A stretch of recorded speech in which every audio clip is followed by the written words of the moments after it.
Hello and welcome to another episode of Genealogy Quick Start. I am Shamel Jordan, your host. And yes, we are available not only on YouTube, not only on Facebook, but yes, this is a Philly Cam show. I want to say hello to you, Philly Cam. Hello to you on YouTube. Hello to you on Facebook. And you know what to do. If you are here, we love to know where you are. And we especially love to know which genealogy group you're with because there might be some genealogy souls out here that need saving. If you're not with a genealogy group, what are you doing? Genealogy groups, I'm going to tell you a story about genealogy groups.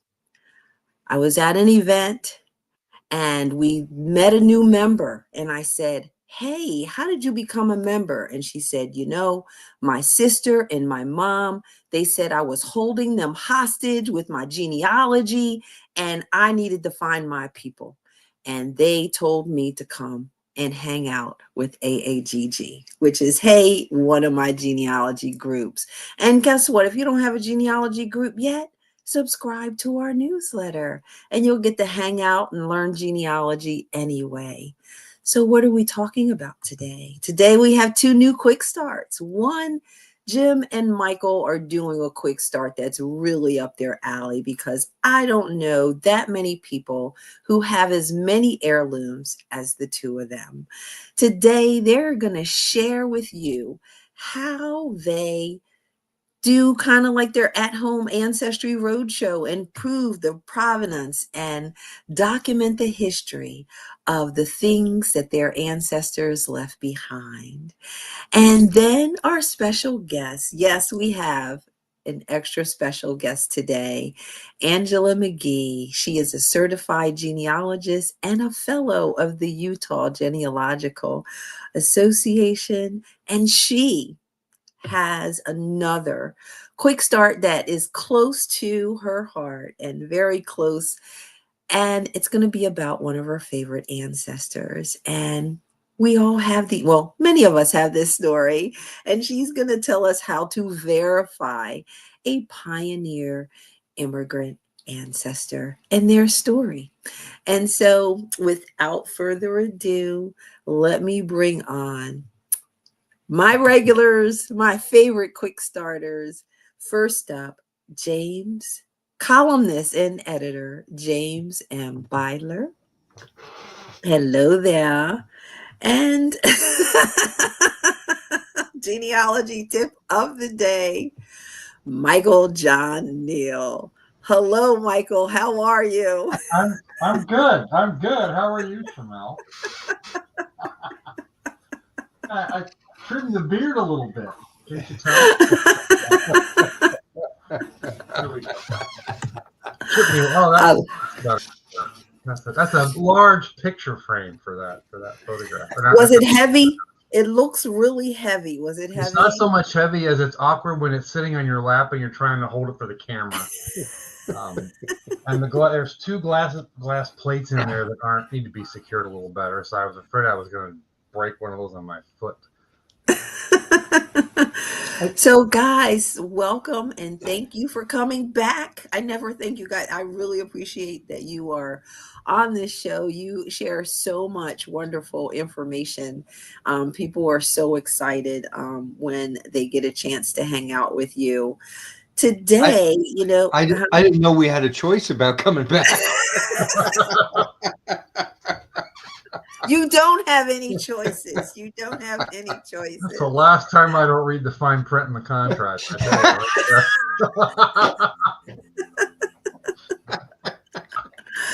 So, hey, Angela's going to be talking about, a pioneer, an immigrant story. Do you guys have any favorite immigrant stories, or do you have any ancestors that you would call pioneering? Well, understand, I have about 100 different immigrant lines because of mine going back to all these 1700s Germans, and a favorite. I don't think I can narrow it down. You can't narrow. You can't narrow it down. All right. So, Michael, how about you? Do you have Well, a now, favorite? not I don't have. Well, I have a lot of immigrants. Maybe not as many as Jim, but I probably do in the long run because they weren't always here. Uh, I would say probably the favorite one to research is a German immigrant. Don't know that she or not. She was born in about 1826, and she went through 3 or 4 or 5 husbands. It really depends. Oh, go girl. Depends on how you want to count. But she immigrated as a small child, but I don't know any. She just appears in Cincinnati getting married in 1849. That's the first real documentation of her. Okay. And, and then Okay. and then she liked it so much she kept on getting married. Well, she liked one guy so much she married him twice and divorced him twice. That's a whole nother story there. Is that the line that you come from, Michael? No, I come from the first husband that accidentally shot himself. Accidentally. No, he was there was a cow getting in his yard, and he had the 1855 is the era here, and he got the shotgun all packed down, ready to fire. He was going to shoot the cow, had a change of heart, and instead of shooting her, he hit her with the butt of the gun, and it fired, and he expired. Yeah, left her He with two killed big sad. himself. He didn't just shoot his arm. He killed No, he hit himself. the cow with the butt of the gun while he was holding the barrel. I mean, think about it. Yeah. I think he might have been slightly intoxicated too, but it's a sad thing. He left with 2 small kids under the age of 5. I mean, who does that when they're sober? I would hope he didn't. But anyway, This is true. That's my favorite immigrant ancestor. Let's see who we have here. Yo, we have Judy. Judy, how are you from Chicagoland, Greene County, Wisconsin Genealogical Society? Hello, President of GSP. From Philly, thank you for being here. Hi, June Hall from Shaker Heights, Ohio. AAGS Cleveland, one are Dr. Debbie's. Hey, Dean Henry from AAGG Philly. I think you guys have a meeting tonight, don't you? And Oggs Family Quest Society, also in Philly. Oh my goodness, Dr. Debbie is commenting today from African American Genealogical Society of Cleveland, Ohio. She does not abbreviate or use acronyms. Hey, Wanda Looney from Birmingham, African American Genealogy Group. Nice to see you. We have Anita Payne from Fayette County, Tennessee Genealogy Group, and oops, that just popped. I think, do you mean AGS Cleveland and TNGS? TN. Okay, one of my top engagers. Hey, Gary Franklin from Gary is a genealogy junkie, just to let you know. Toledo Oggs, Chicago African American Group, AAGS in Cleveland, and Oberlin. Is that Oberlin, Gary? And we have another genealogy. Junkie Jean, how are you? From Collegeville. Yes, it was nice hanging out with you. AAGG all the way. Dean, multitasking. All right. Stop multitasking, Dean. You're being inefficient. We want you to be efficient. All right. So, Michael and Jim, we have a new quick start today. And it is one I've been waiting for. And it's called Proving That Provenance. So, tell us what this is all about and why do we care about proving provenance? Well, because we're very curious people as genealogists, and we inherit literally or figuratively a lot of notions about objects, and some may be correct, some may be not. So let's try to prove them. Love it. We are the super sleuths. All right. You guys ready for this quick start?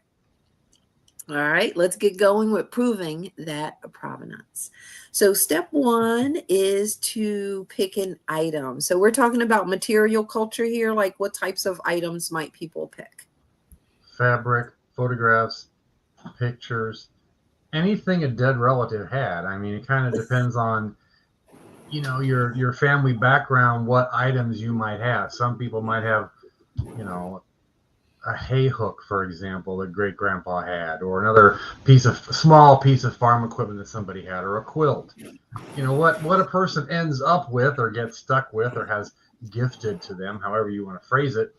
In part depends upon how lucky you are, how many relatives you have or don't have, how many pack rats you have in your family, but what it is can vary. I mean, some things are more common, photographs and some letters maybe, but other things can vary quite a bit depending upon what you may have a flour sack that great grandma had a dress made out of. It just kind of vary a little bit.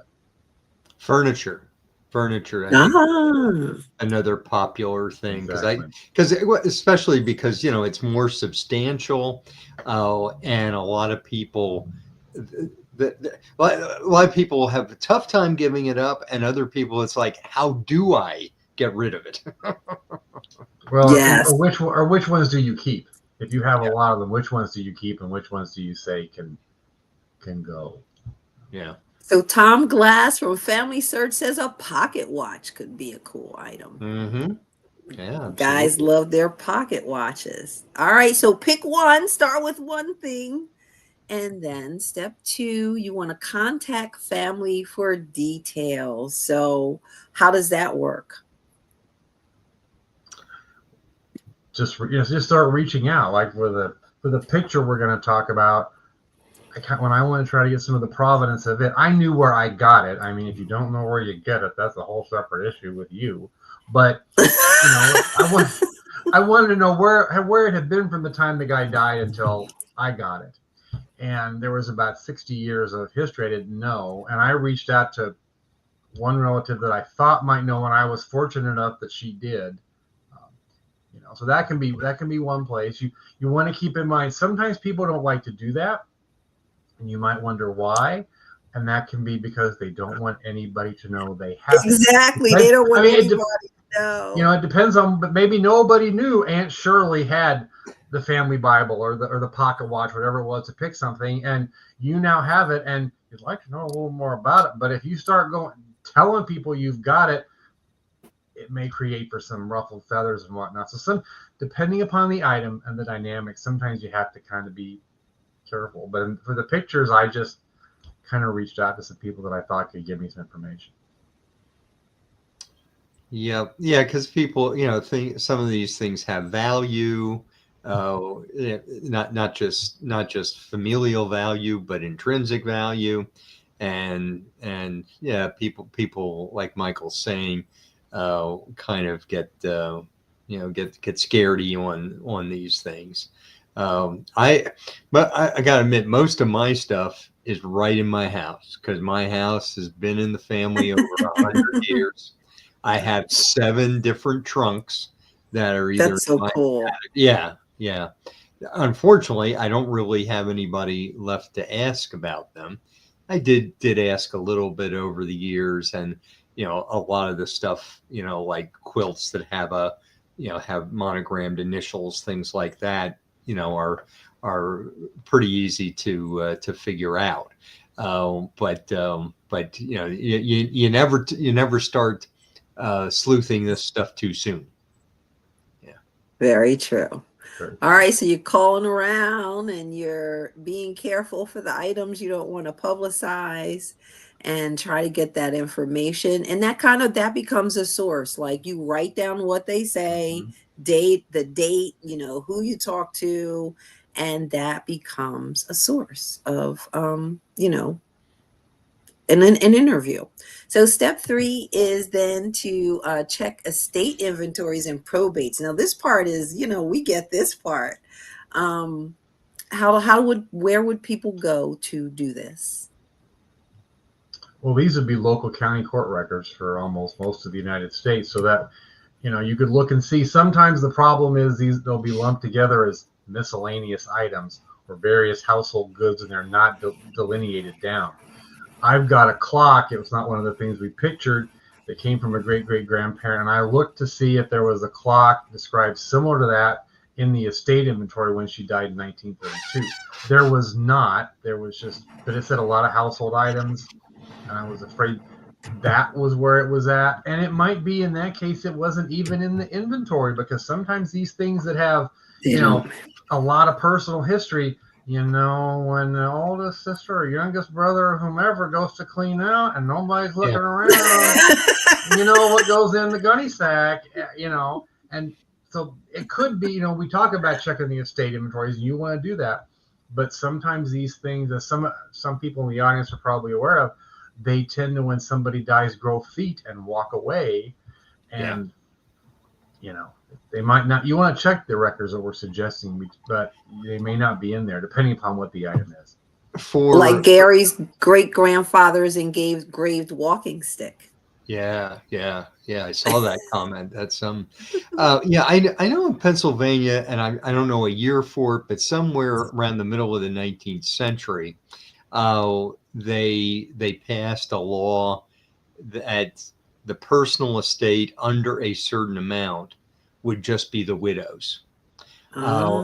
and I find that's the point where these inventories often become a whole lot less descriptive, because I think they, you know, if as long as everybody else agreed, and I think it was, I forget what the number was, maybe $2,500, which was substantial amount of personal property in the back in the day, that everybody just kind of, oh yeah, it's under $2,500, and just didn't, just kind of turned a blind eye to it.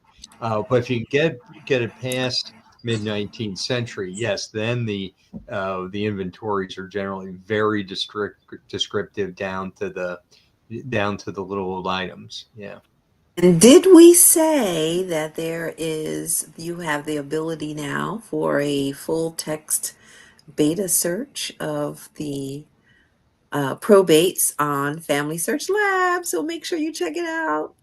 Um, So we've checked the inventories, and the probate. Step 4 is to determine the age of the item.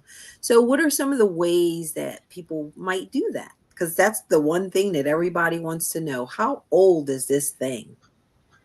Yeah. You know, in some cases, you might have to get a little help with that, depending upon what the item is. I mean, if it's a photograph, there might be a photographer stamp. You can use that to get an idea. You could use the attire of the people in the photograph to get a rough estimate of when it was taken. But if we're talking about things that don't have a date on them, like antiques, like the clock I was talking about, it can be a little more difficult to do that. And you might want to reach out to somebody familiar with that type of antique or item to give you an idea of when it, you know, is it as old as you think it is, or as Uncle Herman told you it was? I mean, I think of that show Pawn Stars, you know, where they always have stuff coming in, you know, some of which are actual antiques, other things that are not really. And I always liked when the guy Rick would be kind of baffled and say, "Well, I'm gonna have to call in an expert." Yeah. Um, and basically, quite seriously, I think there is an expert for everything. Yeah. Now, whether you can find them or not, but auction houses, might be a place to start, and they may say, "Oh yeah, for antique hammers, you need to talk to Joe Gypshitz there." But yeah, there's an expert for every little thing. All right. So determine the age with all these different wonderful tips. And step 5, of course, is to write up the story and share. So let's take a look at some of the slides that you guys have here. And so, what is this here? Okay, this is the will of William L. Dobb, who died in the 1930s in London County, Pennsylvania. And when I was cutting my teeth in genealogy way back in the 80s, I was doing all Dobbs all the time. He is not an ancestor of mine, but I came across this interesting will, and I think the next one will hone in on, he specifically makes a bequest. He makes quite a number of bequests. And one of them is, he says, I give my grandfather's clock to St. Mark's Reformed Church in London, PA, to be placed in the parsonage of said church. And then he goes on to say, well, he wants there to be a plaque on it. Okay, that's fine. But then he also indicates that it was purchased by his grandfather, Conrad Dobb, in 1825. So here we get a date in a will of an object, and then passed to Peter Dobb, and then Peter to William. But this led me to have what I considered at the time a somewhat intriguing question. Was this an actual grandfather tall case clock, or was it just his grandfather's clock, which it literally was according to the will? So then I went to St. Mark's, and I think if we go to the next slide, we see my one of my early genealogy journalism efforts of writing up a story. And I called St. Mark's, it's now United Church of Christ, and asked them, hey, do you have a clock from William Dobb? And like, yes, we do. And as you can see, it is a tall case clock. It is a grandfather clock, not just his grandfather's clock.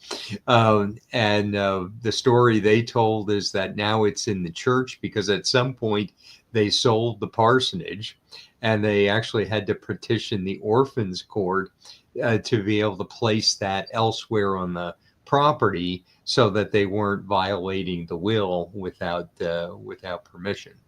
But yeah, that's one where there was provenance, an actual date.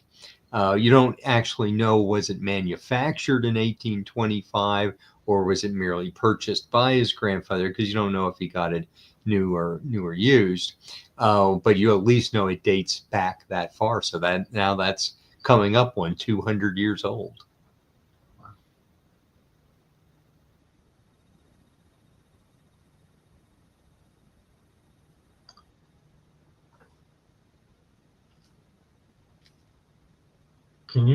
Shamel, can I hear you? Can you hear me? I can hear you. I can't hear Shamel. Okay, I can't hear Shamel. Okay. This is the portrait Sorry, that I had. can you hear Okay, me?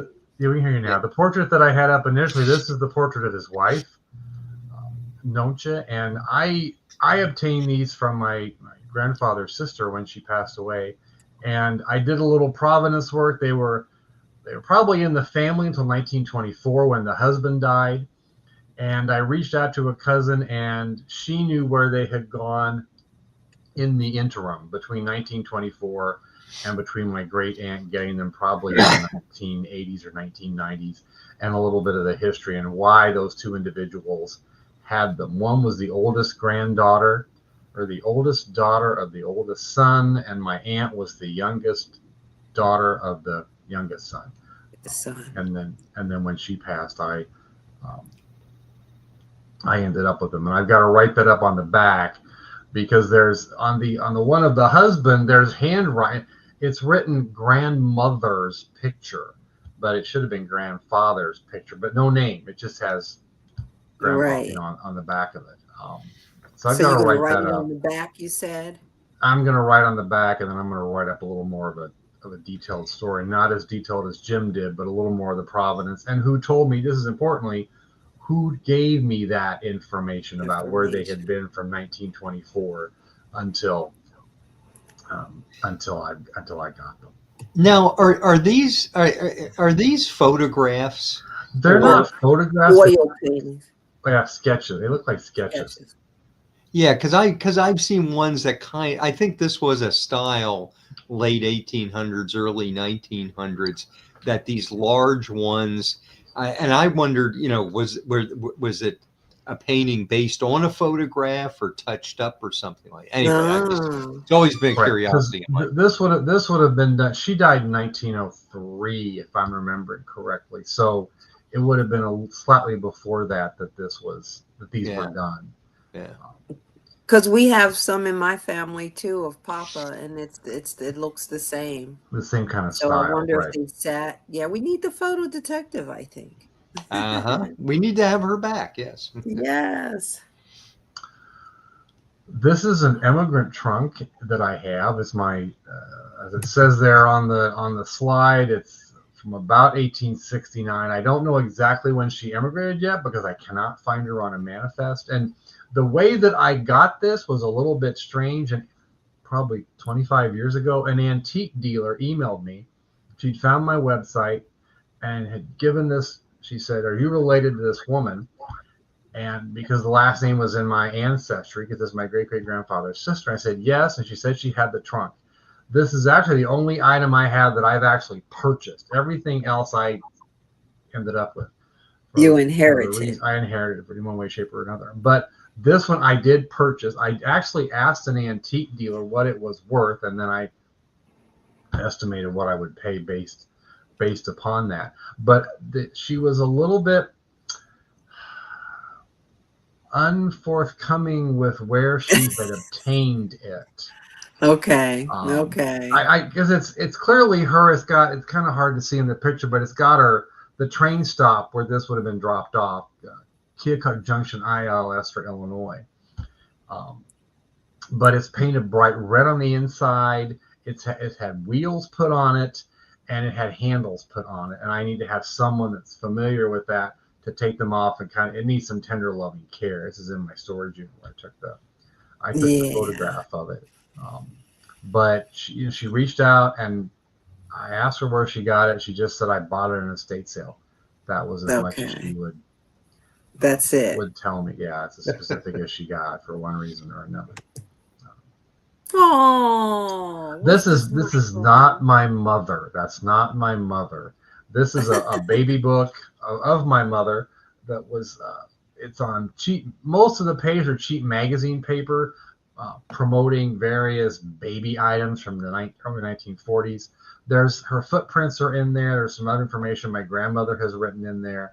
But the provenance of this, that's one that I know my grandmother had it originally, and then my mom had it, and then I ended up with it. So the provenance on this one really isn't too hard.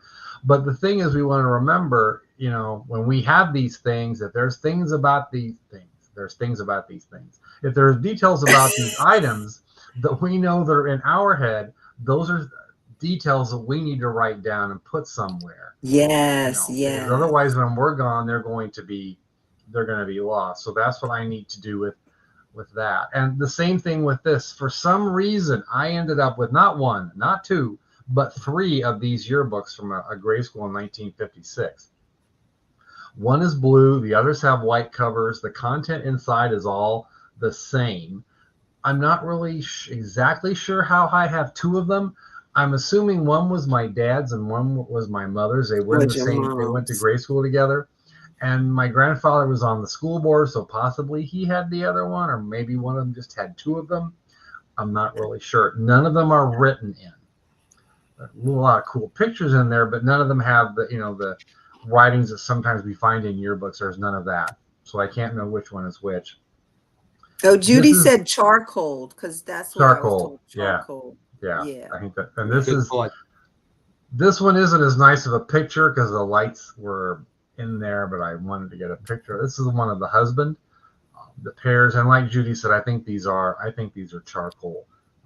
I haven't taken them Yeah. out of the glass, but Yeah. that's. Did you have any others? Yep, that was it for I think you, those Michael. are the only ones I sent pictures of. I didn't want to go Yeah, you do have crazy a with. museum. You seriously I have do the have a museum, yes. Neill Smithsonian. Let us know when they will be installing you on the mall.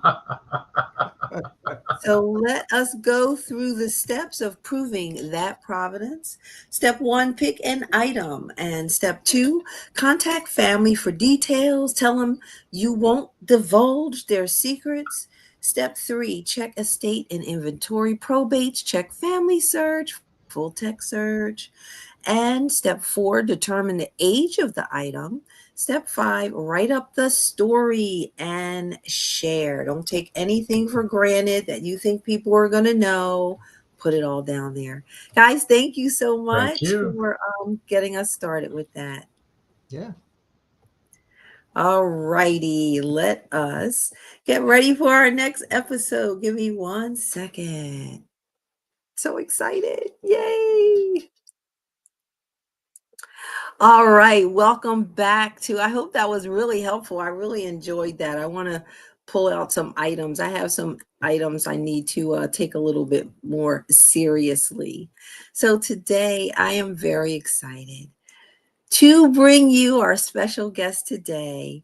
The first time that I remember Angela was at IGHR, the Institute of Genealogy and Historical Research, and she had taken over the tools and techniques, the beginner class, and she was just walking around and just so excited about her class, and people were coming and going, and everyone was a buzz about Angela's course. And so I want you to think about, hanging out with us at IGHR and all the institutes, because genealogy education is going to help you to find your ancestors. Okay. And so Angela is all about helping you to find your ancestors. So let me welcome today Angela McGhie, CG, and FUGA. And hello, Angela. Angela McGhie. Which Angela McGhie is this? Oh my goodness. Angela. Hello, how are you? I'm fine. This is my sister from another mother. We have the same fathers, but our mothers are different. So these two Angela McGhees in the genealogy world get mixed up all the time. I heard something happened with a hotel reservation. Yes. Yes. Yes. Remember your At the roommate? National Genealogical Society Conference in Las Vegas.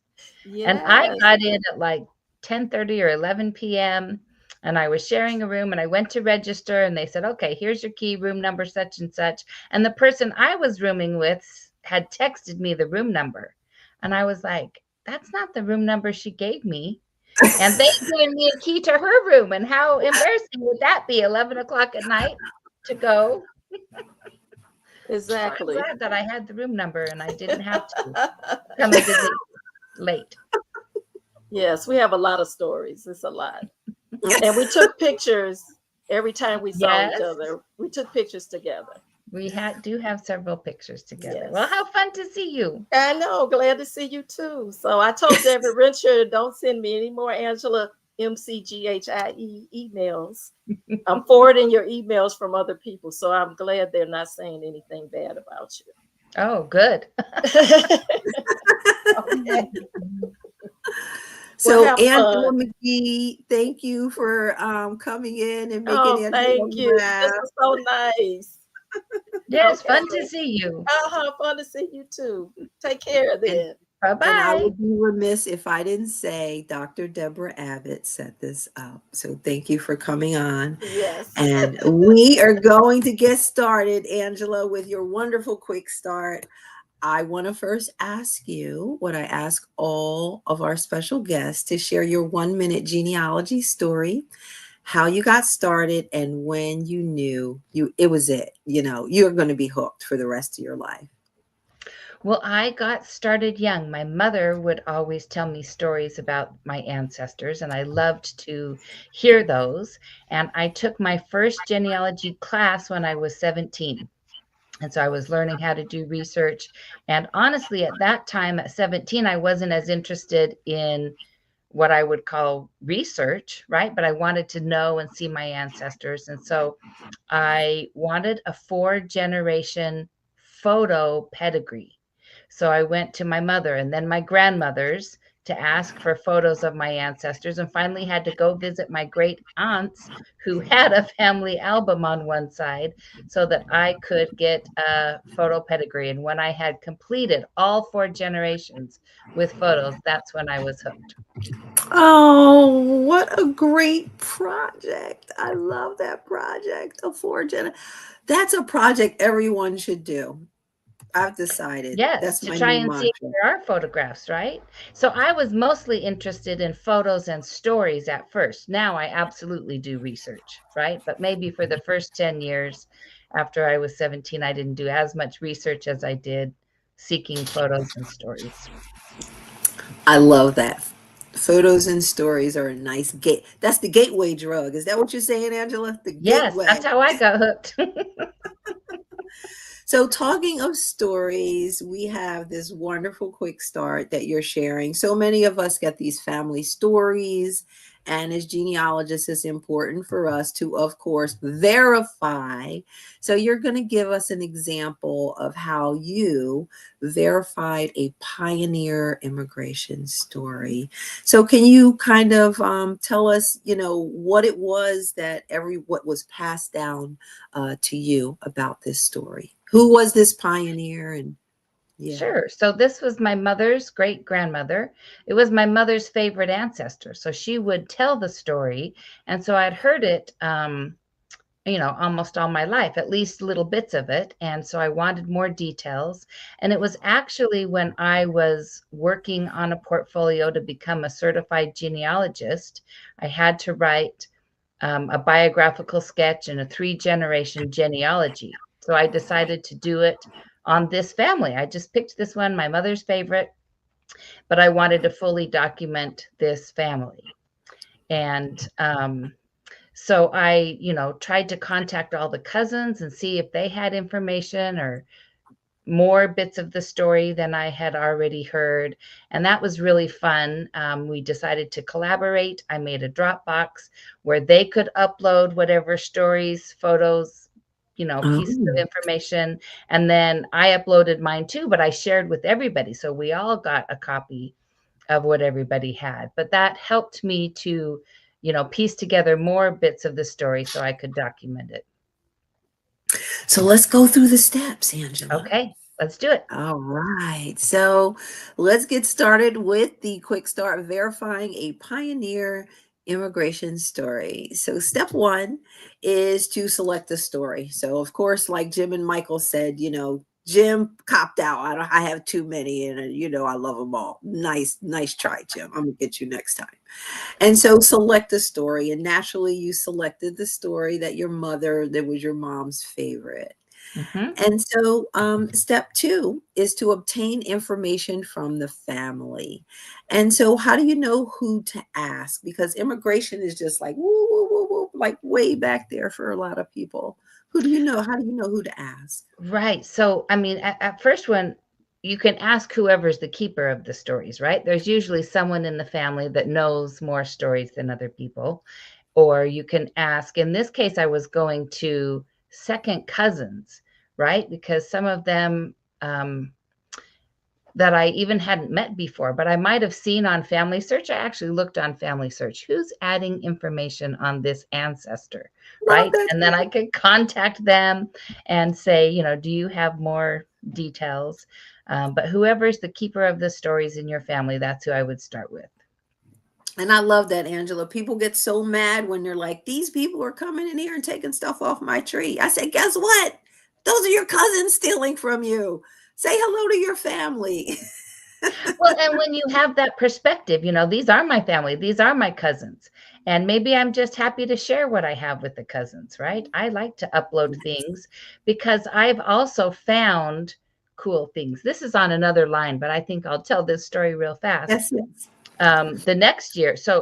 Anyway, I was writing a biographical sketch of another ancestor. And so I went in Family Search to see what was there under memories for this person. And I found a 28-minute audio recording of my mother telling about her great grandfather, right? This cousin had interviewed her in 1978. My mother even forgot about it. And so 30 years later, she puts the audio recording on Family Search, and I listened to my own mother tell about her great-grandfather. So that was really cool. Oh my gosh, Angela. Oh, I'm glad you told that. Usually I'm like, no, stay on time. That was a good one. No, thank you. We'll still stay on time. So that's step 2. You talk to the keeper of the story, or in Games of Thrones, the keeper of the chains. So step 3, you want to search for records at historical and lineage societies. So tell us a little bit about the places that records you looked for and lineage societies you checked. Well, here I'm still looking for stories. We're going to talk about records in a minute, but sometimes at historical societies, genealogical societies, they might have vertical files. They might have Vertical files. stories or things that family members have submitted to the Genealogical Society. In this case, I went to the Daughters of the Utah Pioneers because I knew that they had stories, or biographical sketches on some individuals. And I did find one there, and we'll see it in a minute, but it was written by her son. And so, when it's like a firsthand account, that's even better than a distant descendant writing about it, right? Because it's more accurate. I love that. Those vertical files sound so old school, but they are so promising, and that's amazing. Step 3, so that step 4 is then to gather the records to verify the story. So you said you wanted to say it here, the types of records one might look up. Right. So that the types of records depend on the story, right? So I went through when I found this sketch written by her son, and I tried to document everything in there, right? So when it talked about them getting married, right? I wanted to find a marriage record. And when it talked about their children, I either wanted a census record that would list all the children, or birth records of the children. So we would always look for genealogical records that we can use to verify the story or add to the story, right? But the exact records would depend on what is in the story. In this case, we're going to talk about an immigrant as well. So I was looking for immigration records. Exactly. Everyone wants to know about these immigration records. We're going to show you these in a second. So, and then you gather records, and then you want to write and share the story. Let us look at your slides. This is your immigrant ancestor? Yes. So this is Mary Lawson Kirkman. I don't have a photo of her husband, but Robert Kirkman was her husband, and they came together. So this one is the one that is my mother's favorite ancestor, and she kind of looks like a very hardworking pioneer woman, doesn't she? And this is the only photo, so maybe she only sat for a photo one time. But I just love having the face to put with the story. It helps me get to know the ancestor better. Yes, I love that. So this is what I got from the Daughters of the Utah Pioneers. That is their museum and library. And here we see sketch of the life of Mary Lawson Kirkman by her son, John Kirkman. So it's just 2 pages, but that's what he had written in the early 1900s. I don't have a date right there.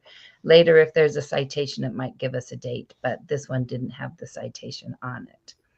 And so this was my goal, right? I wanted to take this story that he had written and then document it with as many records as I could find.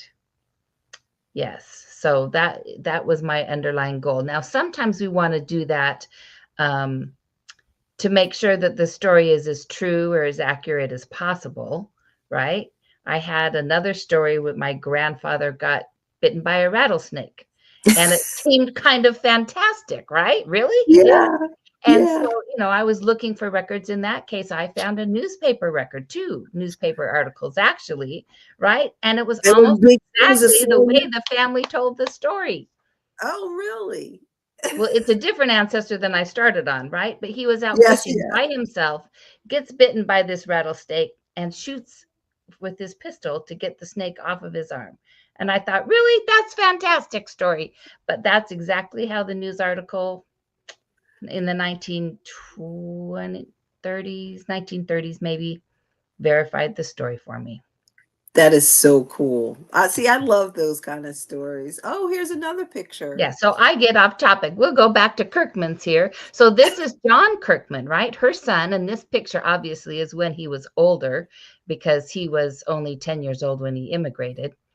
But that's a picture of her son who wrote this, right? So we start out, it just says Robert and Mary Lawson Kirkman were born in Lancashire, England in 1823, and were among the early converts to the church. So that is the Church of Nice. Jesus Christ of Latter-day Saints, right? They joined the church.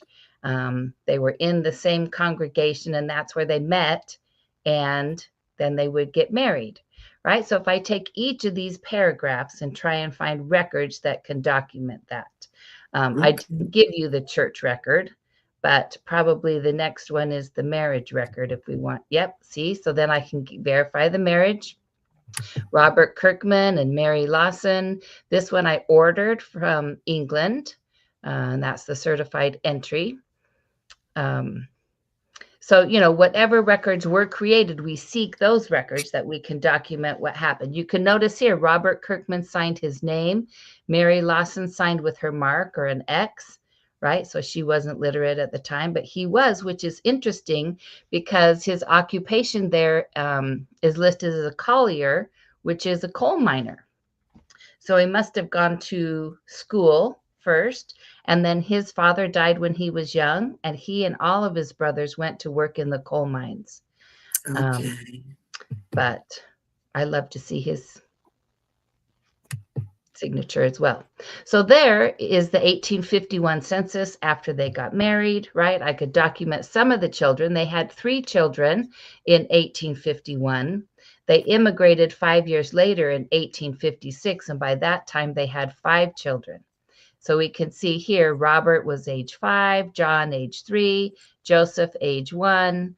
The father, Robert, is there listed as a coal miner. And so again, we can, document the family with census records in the UK or in the US, or many countries have the census records. And then, I continue with the next paragraph of the story.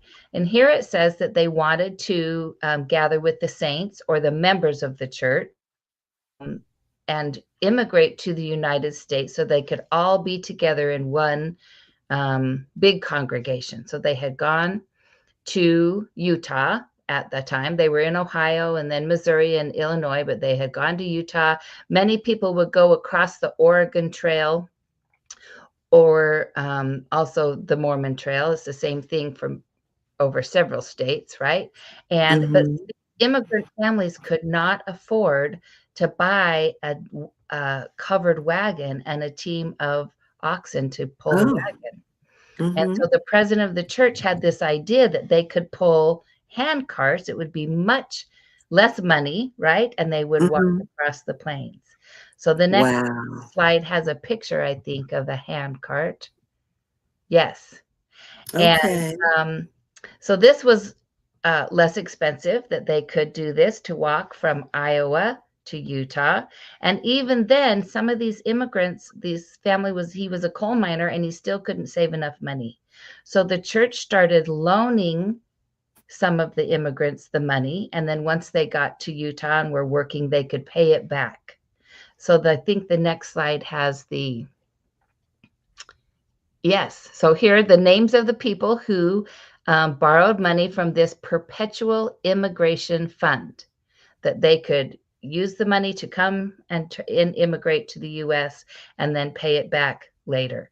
So we see, there we go, Robert Kirkman and Mary and Robert Jr. and John, and Joseph is also my ancestor. He was 6 years old when he walked across the plains and immigrated with his family, and then Hiram and James. So it's just fun to be able to verify, right? If we can find these records. So these were in the Church History Archive. And so sometimes you've got to go. I mean, we love records that are digitized and online, but that's not everything. You can find unique records in different archives. And so I encourage people to look beyond what's online. Most definitely got to get out of the house and get to some stuff. Oh, here's some more of the story. Yeah, so this just talks about, when they immigrated, right, in 1856, and that they were on this ship called the Horizon for 5 long weeks. They arrived in Boston, and then they traveled by railroad to Iowa, and they were there in June. And that's where they picked up their handcart and their tents and were in one of these companies of handcart pioneers with about 500 people. So they were really large companies, all coming from the United Kingdom and Scandinavia. And so the next slide will show where I could find the passenger list. So this is the ship Horizon, 1856. Again, we see Robert Kirkman, a collier, Mary, his wife, Robert, John, Joseph, Hiram, and James on that listing as well. Right? So that's how we can verify that that's the year they came, the ship they came on, and really document. So as I mentioned, sometimes we're trying to verify the details of the story because they may or may not be as accurate. In this case, I really was trying to document it for my certification. But just if, many people are going to say, I'm not going to find one written by the son, but occasionally you find something that is in like a county history, right? We might find a story in a county history, and we're going to be working to document that the same way. Or if we don't find a family story, then we find the same kind of documents and write the story, right? I could write about her from the marriage record, the census record, what it's like to be a coal miner, what it's like to immigrate, and do the same thing, even if I don't have a family I love story. that. You write the story if it's not out Yes. there. I love Yes. it. Love it. Let's see what Because we have. our kids are more interested in stories than names and dates and places, right? At least the pedigree chart doesn't mean a lot to them, but if I start telling the stories, just like I got hooked from my mother telling the stories, I'm trying to pass it on. Yes, the stories and the pictures are the gateway drug, and this is a wonderful picture here. Tell us what's going on here. Okay, so that is me with my daughter and my husband. We went out to reenact one of these handcart journeys in the middle of Wyoming on the Oregon Trail or the Mormon Trail. There is a place that you can borrow handcarts, and you can go, on a 1-hour tour trip or a 4-hour trip or overnight and walk the same way that your ancestors walked. So this one is right out on the site of the trail. And I discovered things like it's much harder to walk across the plains and the prairie grass in a skirt, than it was for my husband in pants. Because when the grass got tall, it was harder. And I didn't send you the second picture. There is one. We actually crossed the Sweetwater River with our handcart, right? Now the water was only up to our knees, but it gave us that experience, right, of what it would have been like for our ancestors. And so whenever we have that opportunity to participate in or remember or commemorate the things our ancestors did, that's really fun. I agree. The whole skirt experience sold me. Like I never would have thought about that. Never would have thought about that in a million years. And who is this baby in this picture? Oh, that's my daughter, Kirsten. So she's grown up now, but at the time, right, I took my daughter with me. Behind us, you see other family members, and they're not all dressed up. Some, but we went as an extended family on a family reunion. So this was a family reunion outing. That one is. Yep. So I have actually done this 3 times, go out and pull the handcart. And one time it was a family reunion, and it was traveling, right? So we started in Wyoming, went to Colorado, went to Utah, and experienced different things that had to do with the family. But this was the first one. Tom wants to know, did they travel to Kirtland? Well, so many of the Mormons were at Kirtland. This was after the Kirtland. That was in like the 1830s. This was 1856, so it was a later time period. So no, they Okay. didn't go to Kirtland, but some other ancestors did. So, Angela, you mentioned you had some records that, like the English census, 1851. Mhm. Where were you able to access that? That one I accessed on ancestry.com. So Okay. they've got a fair collection of British records. Yeah. The immigration record that you had? So Ancestry has a lot of passenger lists and immigration records. That one was not on Ancestry, and I searched and I couldn't find them. And actually, I found out why. There's a website called Saints by Sea, and it actually has, because when they were participating in this perpetual immigration fund where the church was putting some of the money up, Yes. instead of giving individual passage, they would commission a whole ship. So they just bought out the whole ship and, brought their 500 immigrants on the ship.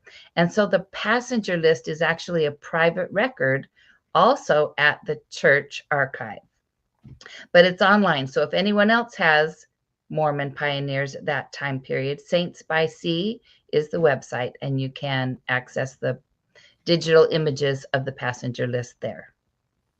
That's like, I'm so into community research now, Mm-hmm.